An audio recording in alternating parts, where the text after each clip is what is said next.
The following is my companion Varric's retelling of the hero of Ferelden and the champion of Kirkwall's stories. While he provides a succinct overview of their many exploits, he fails to expound upon their natures. For better or worse, these two figures share no small part in leading the world to its current sorry state. I believe understanding who Kyle Cousland and Caitlin Hawke are will let us understand the choices they made. In turn, with sufficient introspection, we can then control our choices to reach the desired outcome of stability in Thedas.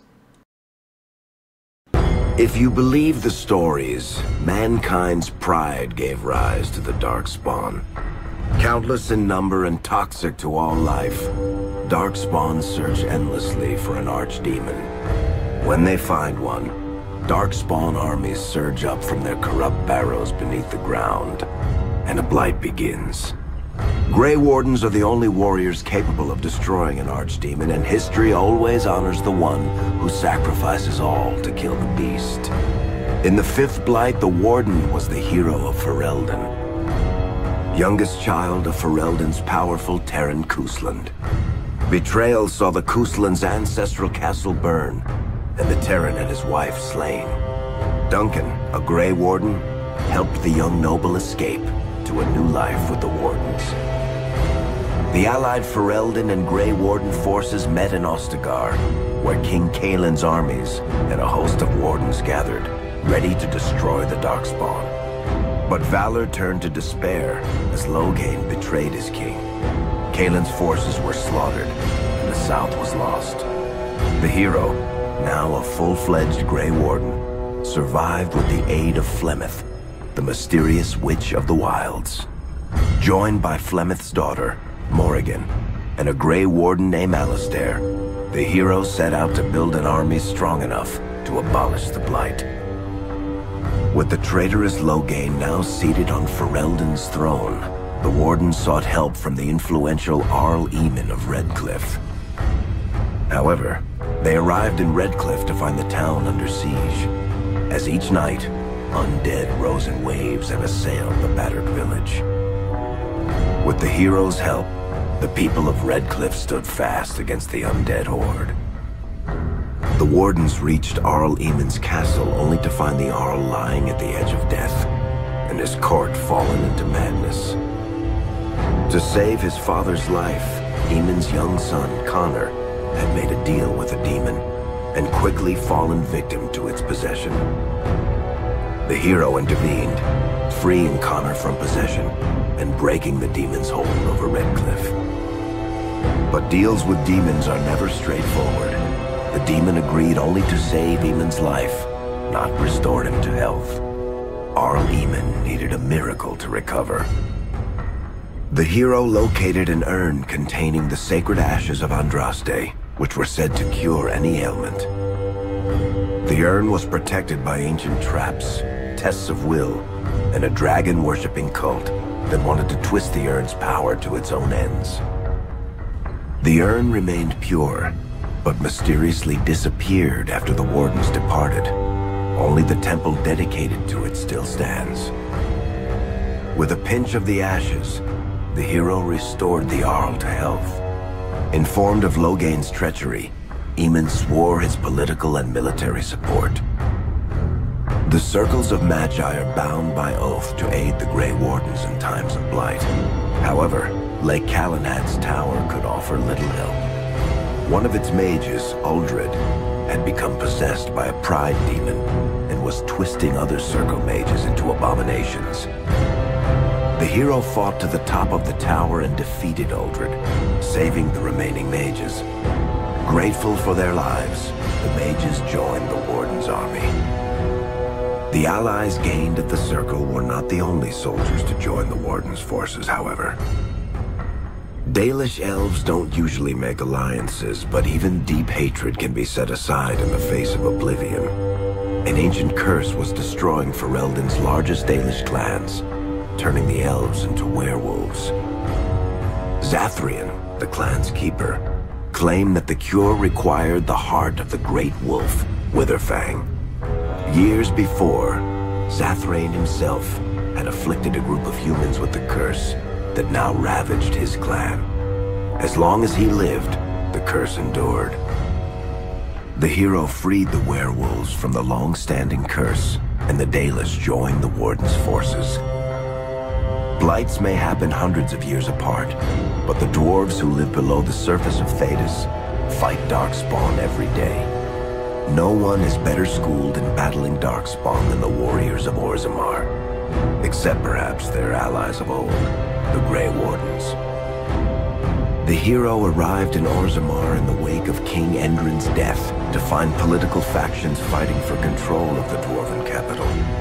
Only the vote of a venerated paragon could break the deadlock to elect a ruler, and order the dwarves to honor their Grey Warden treaty and join the battle against the new Blight. The hero set off to find a paragon named Branka, who had disappeared into the Deep Roads in search of a legendary artifact, the Anvil of the Void, created by the renowned smith Caridin to forge mighty war golems. The hero helped Caridin destroy the Anvil of the Void, along with the dark secrets that could trap a living soul inside a mechanical construct. The hero emerged from the Deep Roads with a master-forged crown to bestow the Paragon's favor upon whichever rival candidate would be crowned king. Balin, the youngest son of King Endrin who was suspected of foul play, or Haramont, the aging traditionalist backed by the Dwarven Assembly. Lord Haramont claimed the crown of Orzammar. His traditionalist values keep dwarves first in all things, and safely as far underground as possible. With Dwarden's strength now bolstering the Warden's army, the hero had to deal with Loghain, so Ferelden could stand unified against the Darkspawn, before the Blight swallowed the world. The kingdom of Ferelden stood divided. While some nobles supported Loghain's regency, others condemned his inaction against the Darkspawn. Civil war brewed, and Arl Eamon called a landsmeet in hopes of curtailing the conflict and removing Loghain from the throne. As penance, Loghain was sentenced to join the Grey Wardens and fight Darkspawn until the end of his days. As the Warden's united army massed in Redcliffe, the Darkspawn overran Denerim, laying siege to Ferelden's capital city. The hero's army fought valiantly through Denerim and broke the Darkspawn siege. On Fort Dracon's highest tower, the hero's strongest allies fought alongside the Warden in a final heroic battle against the massive Archdemon. The Archdemon was killed without the sacrifice of a Grey Warden's life.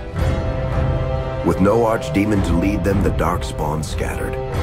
Most fled underground, still teeming in number and always seeking a new Archdemon to awaken. The shattered kingdom of Ferelden embarked on a long journey to recovery. In the Blight's aftermath, strong leadership was crucial. Alistair, King Caelin's half-brother, and Queen Enora, Caelin's widow and daughter of Loghain, joined in a political union. Together, they ushered Ferelden into a new era. Ferelden still stands, as obstinate and resolute as the Dog Lords ever are, but the events of the Fifth Blight loom over it as the nation rebuilds. For people across Thedas, legends of the hero of Ferelden remain the nation's brightest beacons of hope during its darkest times. It all began in Kirkwall, the fall of Knight Commander Meredith, the Kunari Uprising, and of course, the Chantry's destruction and the onset of Mage Rebellion. One person always stood amidst the swirling chaos: Hawk, the champion of Kirkwall. The Hawk family fled Lothering, refugees from the Blight. Leandra, mother of the champion, and siblings Bethany and Carver, hoped to find refuge at her family's estate in Kirkwall, far to the north. As a mage with a family legacy of magic on both sides, Hawk naturally became involved in the events that ultimately led to the Mage Rebellion. The Hawks escaped the Blight with the help of Aveline Valen, a warrior and family friend. It's said that the family was also aided by Flemeth, the notorious Witch of the Wilds. Hawk's sister Bethany never reached the Free Marches. She was killed by Darkspawn while defending her family. The family's first years in Kirkwall were difficult. Leandra's brother Gamlen had lost the family fortune. The Hawks lived in poverty, forced to indenture themselves in return for entrance to the city. To pay off the debt, Hawk was forced to work for a gang of smugglers. All the while, Hawk and Carver did their best to hide Hawk's magic from the Templars. Opportunity eventually struck in the form of a dwarf named Bartrand Tethras, who was planning an expedition to the Deep Roads. It was a long shot, but with gold gained from the expedition, Hawk could free the family from its criminal creditors and further Templar scrutiny. Hawk met a rogue Grey Warden named Anders, who possessed detailed maps of the Deep Roads. These maps were crucial to the expedition's success. Once Hawk obtained them, everything else fell quickly into place. Carver joined Hawk on the expedition. The siblings found ancient dwarven treasure and a statuette formed from a strange red lyrium. Carver fell victim to the blight that suffuses the Deep Roads, but Anders led him to a group of Grey Wardens who were able to save his life. The gold Hawk recovered from the Deep Roads brought back Leandra's stately childhood home in Hightown. The Hawks had barely settled into their new home when Leandra was murdered. A deeply sinister and twisted killing. Hawk hunted down Quentin, the blood mage responsible, but could not prevent Leandra's death. Leandra's tragic death was part of a critical problem facing Kirkwall. Rising tension between the city's mages, who felt increasingly oppressed, and Templars, who grew increasingly suspicious of their activities. Adding to the strain, a large contingent of Qunari had also established themselves in Kirkwall, much to the growing discomfort of the city's rulers. After their dreadnought was shipwrecked many years before, a group of stranded Qunari were allowed to remain in a cordoned-off area in Lowtown. As time passed, the Qunari made no effort to return home, and offered no explanation about why they remained. Tensions rose to a breaking point. Revered Mother Patrice, convinced the Qunari were a threat to the Chantry's faith, incited violence between the Qunari and the Kirkwall populace. Fearing trouble, Hawk supported Patrice's schemes to drive the Qunari from Kirkwall. Patrice's ultimate act was to orchestrate the murder of Viscount Dumar's son, Seamus, a recent convert to the Qun, and blamed the death on the Qunari. After Seamus was murdered, the Arashok of the Qunari group lost patience with the humans of Kirkwall. They would now submit to the Qun or die. The Qunari struck hard and fast. They took the palace in Hightown and beheaded the Viscount to immediately quash any resistance. Aided by Knight Commander Meredith and First Enchanter Orsino, Hawk reached the palace and stood toe-to-toe with the fearsome Qunari leader. Hawk fought the Qunari leader.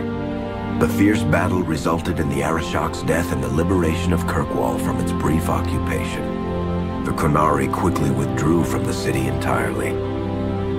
Hawk saved Kirkwall and earned the grudging respect of the city's Templars, mages, and nobility, along with the title that history remembers, the Champion of Kirkwall. Kirkwall's problems were still not over, however. After Viscount Dumar's death, Knight Commander Meredith took power and blocked all attempts to appoint a new Viscount. Under Meredith's command, the Templars tightened their grip on the mages, planning to suppress what Meredith saw as a growing rebellion. Anders, who spent years fighting for justice and freedom for his fellow mages, saw that the time for negotiation was past. He destroyed Kirkwall's chantry, killing hundreds, including Grand Cleric Elthina.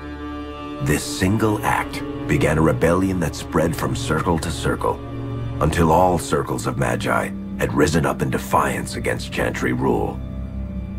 There was no forgiveness for what Anders had done, and he asked for death at Hawk's hands.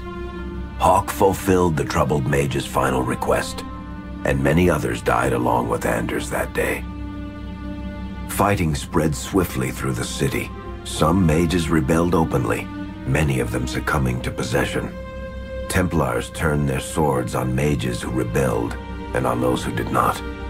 As First Enchanter Orsino refused to bend to the Templars, Knight Commander Meredith demanded that every mage in Kirkwall be put to the sword. Hawk saved many mages from Templar blades, keeping them from succumbing to possession or the temptations of blood magic.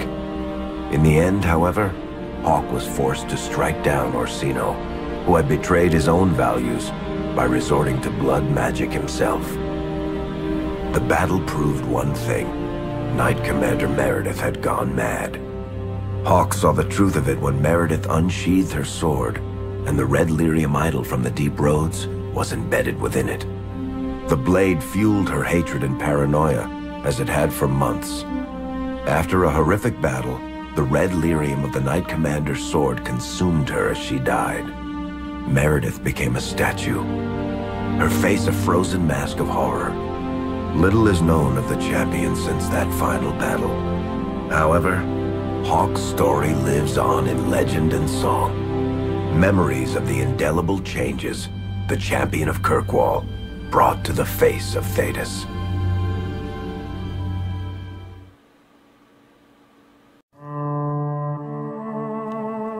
And so concludes Varric's retelling of the stories of the hero and the champion.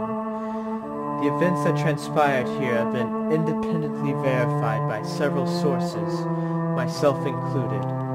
You have no reason to doubt the authenticity of these stories.